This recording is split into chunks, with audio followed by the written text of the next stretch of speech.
چه فکر میکنین؟ آیا پیروز انتخابات در دور نخست مشخص خواهد شد و شما میتونین 50 جمع یک بگیرین یا خیر؟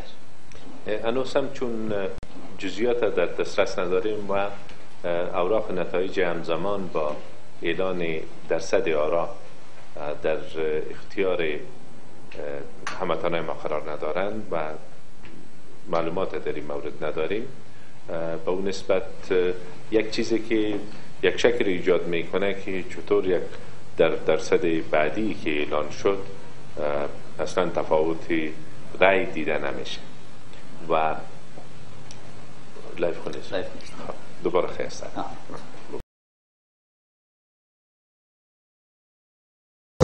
گفته می شود طالبان و حزب اسلامی به طور گسترده در کنفرانس بن دوم اشتراک خواهند کرد. نظر شما در این مورد چی است؟ این مسئله هنوز واضح نیست. هنوز واضح نیست که اینا شرکت میکنن. اگر شرکت کنن به نظر شما چی پیش بینی شده؟ در همون زمان سپاس. گفته می شود جنگی که نیروهای ناتو آغاز کرده است در همانجا خاتمه خواهد یافت. موقف شما در این قسمت چی است؟ منظور چیست؟ جنگی که نیروهای ناتو آغاز کرده فعلا اینا در همینجا خاتمه خواهد داشت، یعنی به این جنگ افغانستان دوباره رها خواهد کردن. نقش شما در این قسمت چی است؟ این سوالتان واضح نیست. جنگی که آغاز شد خاتمه خواهد یافت یعنی چی؟ جنگ باید خاتمه پیدا کنه. جنگی را که نیروهای ناتو آغاز کرده است در همانجا در همانجا آغاز کردن خاتمه پیدا میکنه. خوب است. از سوال میگذاریم در 10 سال ابزار ادتش با جدول میشه برای جوان فکر توجه است. اگر تحلیلی صحبت کنیم حاجت از این نیست که ما دیگه سوالا رو چی سوال میکنه اون جوان تو دیگه خبرنگار نداشتن لیاز خدا چی نمیکنیم جوان هستی تشویقت میکنیم، اما در این زمان جنگی که آغاز شد خاتمه پیدا میکنه. ببینید از زمان جا که آغاز شد خاتمه پیدا خواهد یعنی چی؟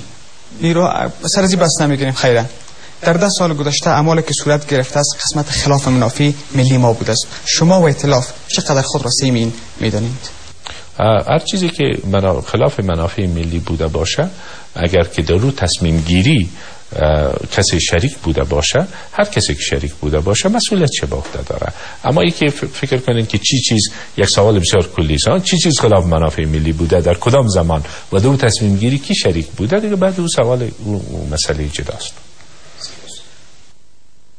گفته میشه جهت تامین صلح و ثبات برخی اراکین دولت باید قربانی بدن و یا قربانی شوند، به این معنی که از دولت و سیاست کنار بروند. شما کدامشان را انتخاب کردید؟ برای تامین صلح باید طرف دولت کنار برن. یک ما در دولت نیستیم.